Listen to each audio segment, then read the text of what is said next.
A few weeks ago, Hazel wouldn't have believed that anyone could sleep through a pneumonia attack, but now she imagined her friends were snoring away below decks. Whenever she got a chance to crash, she slept like a coma patient. "They need their rest," she said. "We'll have to figure out another way on our own." "Huh?" Leo scowled at the monitor.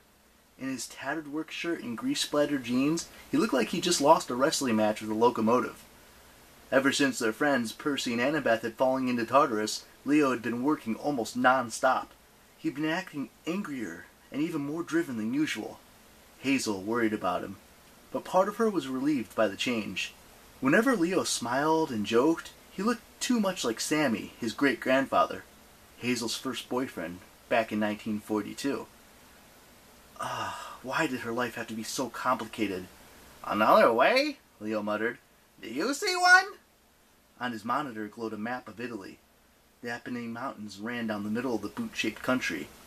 A green dot for the Argo II blinked on the western side of the range, a few hundred miles north of Rome.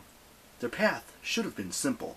They needed to get to a place called Epirus in Greece, and find an old temple called the House of Hades, or Pluto as the Romans called him, or as Hazel liked to call him, the world's worst absent father. To reach Epirus, all they had to do was go straight east, over the Apennines, and across the Adriatic Sea. But it hadn't worked out that way. Each time they tried to cross the spine of Italy, the mountain gods attacked. For the past 2 days they'd skirted north, hoping to find a safe pass, with no luck. The Minia Mountain were the sons of Gaia, Hazel's least favorite goddess. That made them very determined enemies. The Argo II couldn't fly high enough to avoid their attacks, and even with all of its defenses, the ship couldn't make it across the range without being smashed to pieces. "It's our fault," Hazel said. "Nico's and mine. The Numinia can sense us." She glanced at her half-brother. Since they'd rescued him from the giants, he'd started to regain his strength, but he still was painfully thin. His black shirt and jeans hung off his skeletal frame. Long, dark hair framed his sunken eyes. His olive complexion had turned a sickly greenish white, like the color of tree sap. In human years, he was barely 14, just a year older than Hazel, but that didn't tell the whole story. Like Hazel, Nico D'Angelo was a demigod from another era. He radiated a kind of old energy. A melancholy came from knowing that he didn't belong in the modern world. Hazel hadn't known him very long, but she understood, even shared his sadness. The children of Hades, Pluto, whichever, rarely had happy lives. And judging from what Nico had told her the night before, their biggest challenge was yet to come when they reached the House of Hades. A challenge he'd implored her to keep a secret from the others. Nico gripped the hilt of the Stygian iron sword. "Earth spirits don't like the children of the underworld. That's true. We get under their skin. Literally. But I think the Numinia could sense the ship anyway.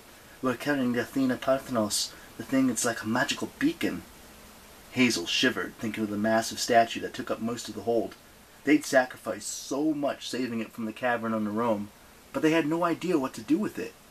So far, the only thing it seemed to be good for was alerting monsters to their presence. Leo traced his finger down the map of Italy. "So, crossing the mountains is out. Thing is, they go a long way in either direction." "We could go by sea," Hazel suggested.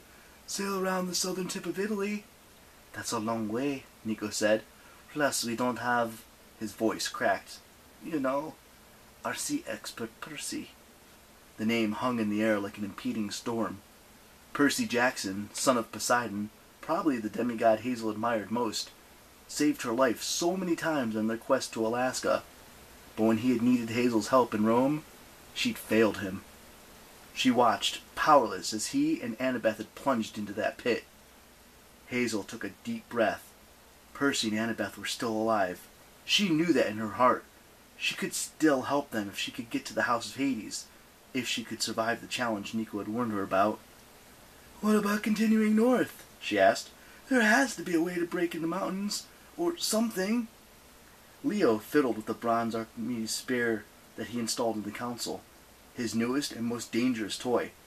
Every time Hazel looked at the thing, her mouth went dry.